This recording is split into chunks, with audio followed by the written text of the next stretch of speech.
Well, once again, a great time to check in with our 35th legislative delegation. I've got Representative Dan Griffey and Representative Travis Couture on the line. What's up, guys? How you doing? Well, we're kind of awake. Sure, these are long nights as we move towards the end of the session here, and a lot has been going on in Olympia, it seems, when it comes to things that I notice you guys talk a lot about. Of course, it's ways to protect the citizens of the 35th district, not only in safety and public safety, but also protecting their pocketbooks. What are some of the things that you are seeing as we move towards kind of the end of this session here when it comes to potential different taxes that are on the table? We heard from the governor a couple weeks back. He says, I don't want to see these proposals put forth by even by my own party. There's a little too much on the taxes side and things like that. Where are we at now? What are you hearing? Well, Yeah, go ahead. yeah, just well, early this morning, I guess I almost said last night, but after midnight, Uh-huh. you know, Democrats just passed off the floor some of the largest tax increases in state history, Yeah. including $5 billion worth of B&O tax rates. Some of them are an additional surcharge on the largest employers in our state, which I'm very concerned will result in capital flight and loss of jobs. But it's not just the large employers, it's B&O tax rate increases for almost across the board. There's a few, they picked a few winners and losers and exempted a few areas, but um, at the end of the day, our grocery prices are going to go up as a result of it.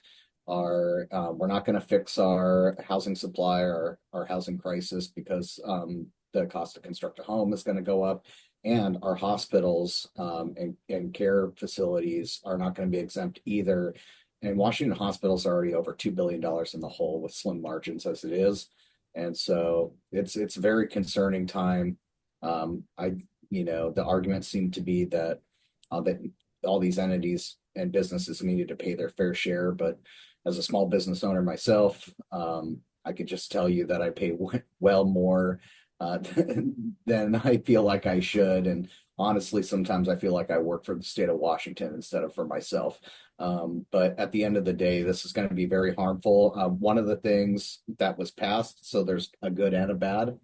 The property tax increase that would go from the cap from 1 to 3%, we Yeah. defeated that. Yeah. Okay. Yeah, I So remember you guys talking about that. so we defeated that, but there's a sneaky backdoor property tax left inside that bill called local effort assistance. That's basically your school enrichment levies, basically a 50% increase to the amount that schools can essentially tax you. However, many of the schools in our community won't be able to get that levy capacity. And so the local effort assistance is state match dollars to make sure there's equalization amongst levies across the state.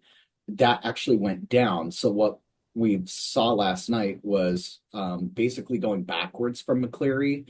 It'll hurdle us towards McCleary 2.0, and we will pay more and get absolutely nothing in return. Our schools like Merriam Knight, with the loss of ALE, alternative learning, and local effort assistance,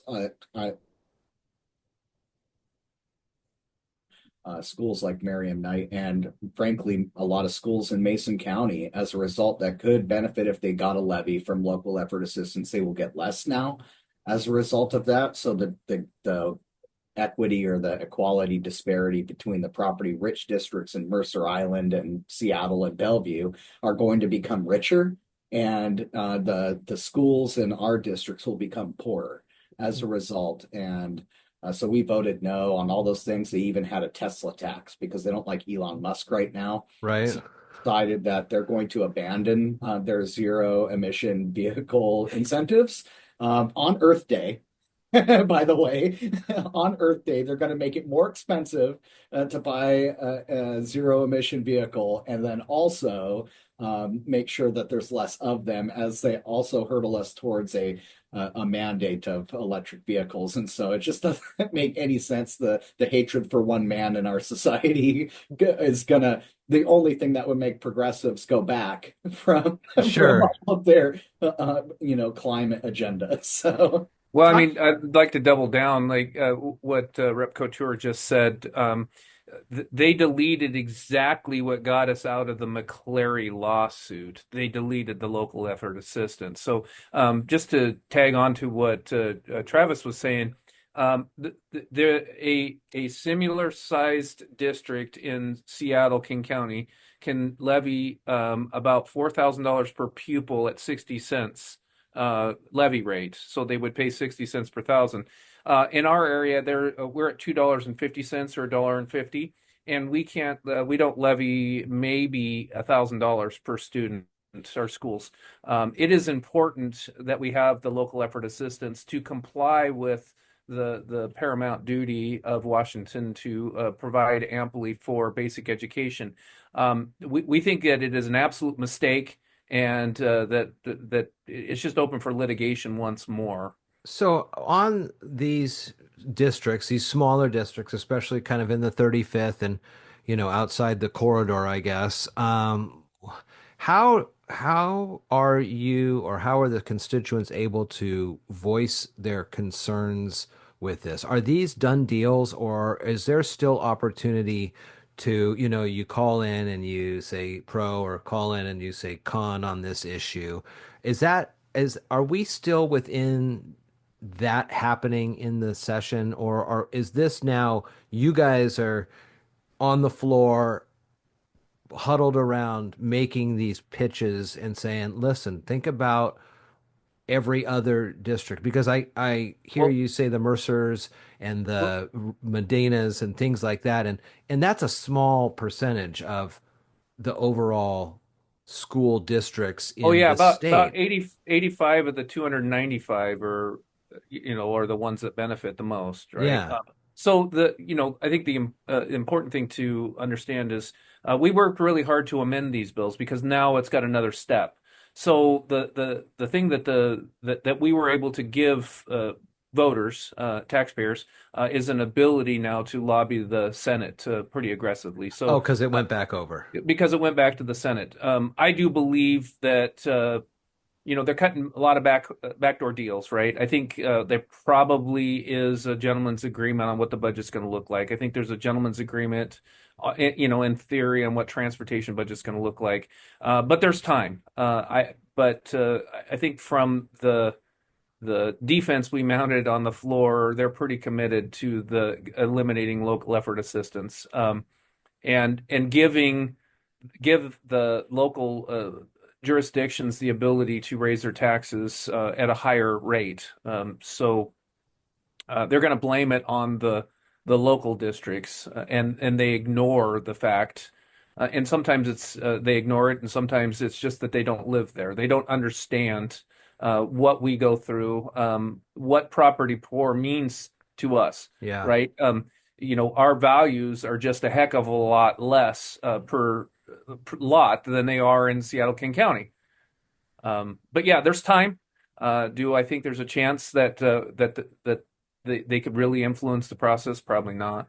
Explain to, I think, a lot of folks take exception to maybe what's being taught in schools or how the money is being allocated here, there, and elsewhere. But without this extra assistance, like, okay, that's all fine and good that you may not like the way that the schools are teaching blank subject matter or whatever. But without having this assistance or without having the financial support, I mean, that's putting the districts even further back. Is that right? Is that safe to say, Travis? Or Yeah, I mean, there are a host of problems, and that's why this really went in the wrong direction. I mean, they look at it as a financial situation with schools, and to some degree, yes, it is. But really, what's causing the greatest amount of harm to our schools is state policy, unfunded mandates and other policies that are driving wedges between communities and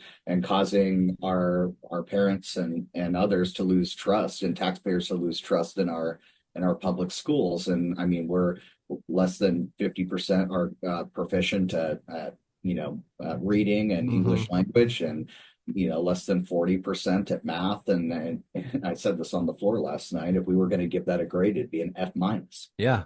right? And so, dumping more money into the system without any kinds of reform is just a recipe for disaster. And that's what we've been doing in Olympia for such a long time. But at the same time, uh, the mechanism that's been put in place now as of, well, early this morning, is that the wealthier districts can continue to get wealthier, and the poor districts who just want enrichment levy funds so that their kids have extracurriculars and so many other things that enrich their education experience, we're going to get left behind. And there's going to be a sticker shock of property taxes that comes along with it. That's why I call it a backdoor property tax, because in order for like a North Mason or a Shelton school district who can maybe pass a levy, or even a Little Hood Canal who just passed a levy, right? Yeah. I mean, Yeah. if you're able to pass a levy, you're going to get less and less LEA funds over time. You're going to just essentially get robbed. But in order to make up the difference, because now you're getting less, you have to go to the taxpayers and ask for a higher amount in the levy. And if they go ask for the max $2.50, they maybe get 1,000, 1,500, 2,000 if they're lucky per student. But if you raise just 65 cents tax limit in Mercer Island, for example, or Seattle, you're going to get $3,500, $4,000 per student for just barely nothing in your taxable limit. And that's exactly what McCleary tried to solve. And now we've unraveled it, and we'll launch ourselves towards a second lawsuit, and we'll have to pay for that as well. And Yeah. it's just a terrible thing. But you can, on one side, say a lot of people disagree with what's going on in schools today.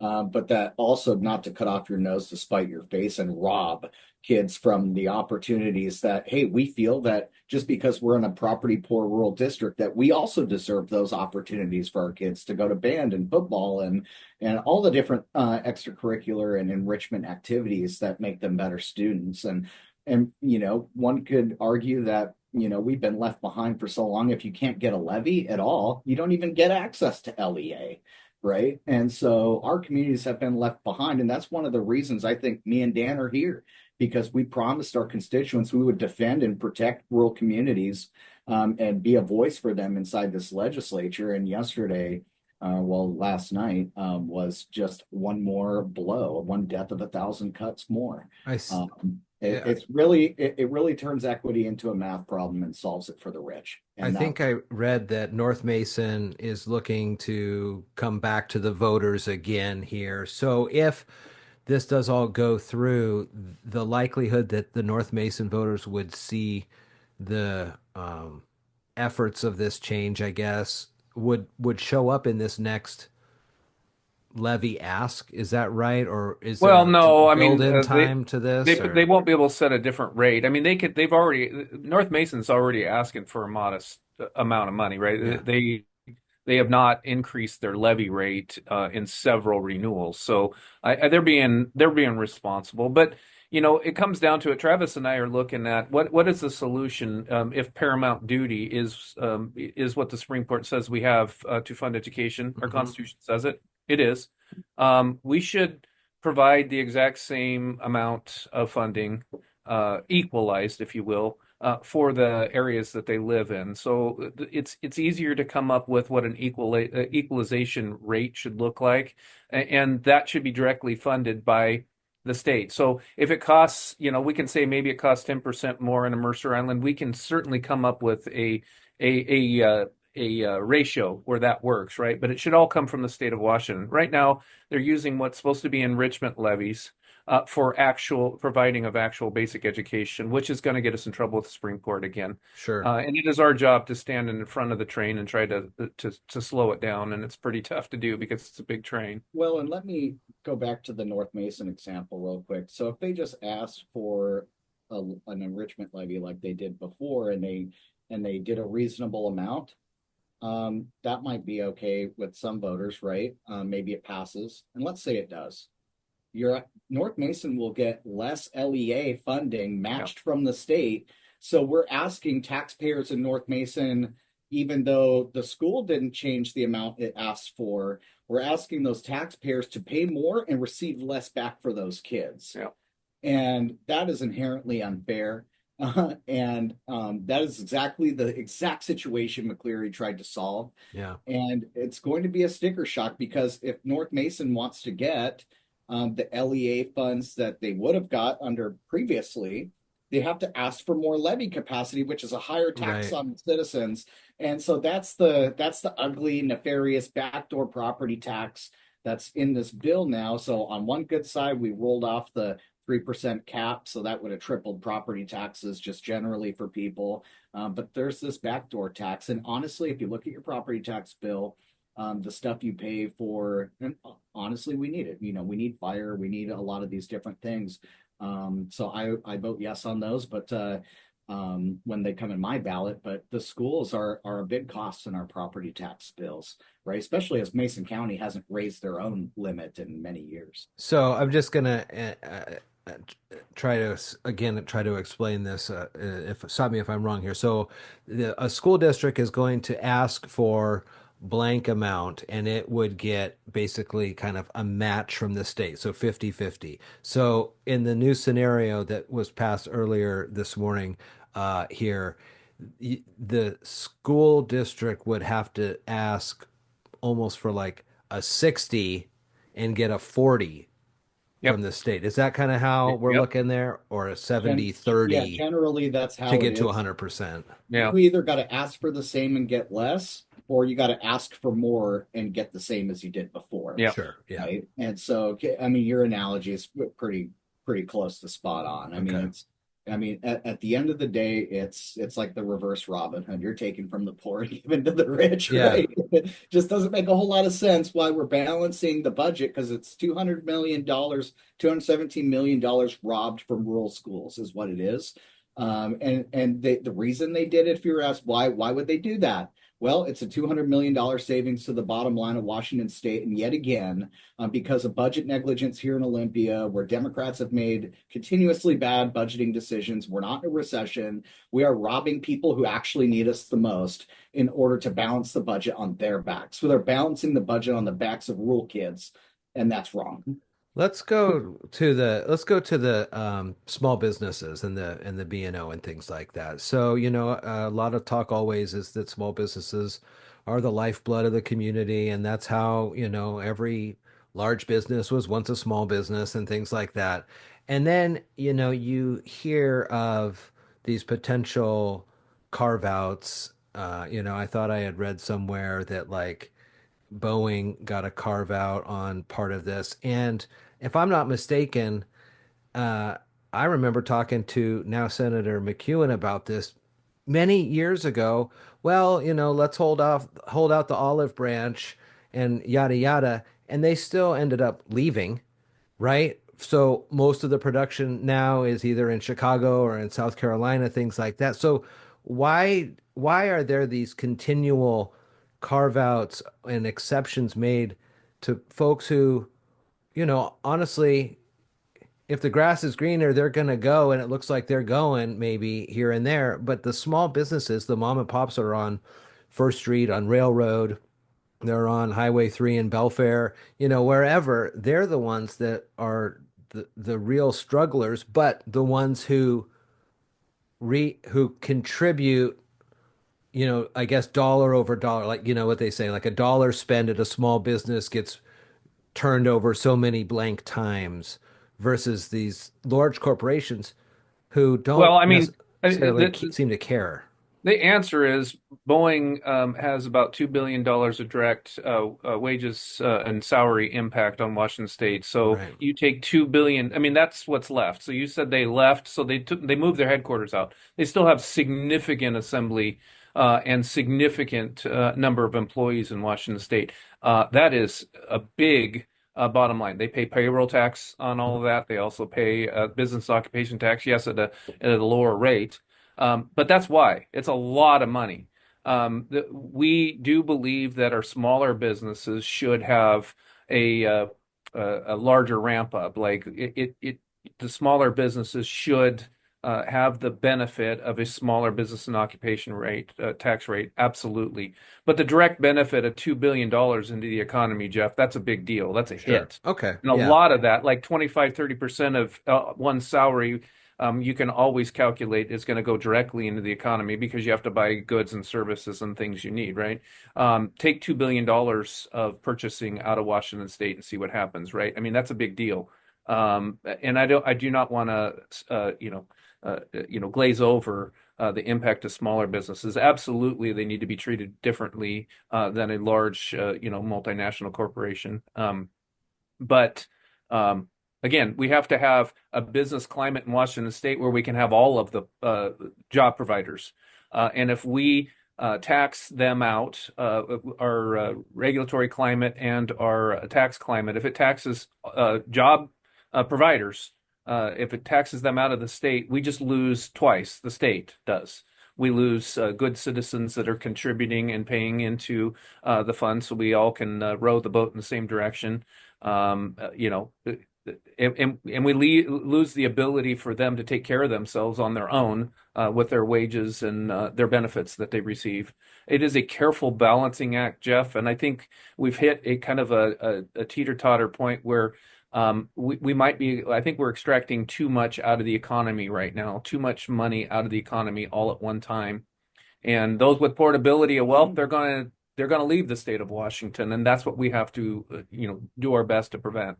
Well, and I Sure. think it's important to remember that, there's a lot of these large employers, big businesses, the small businesses and medium ones act as vendors a lot of the time Yeah. for these, right? And so sometimes some of these small mom and pops can't survive without the big ones, right? Yeah. They're kind of feeder.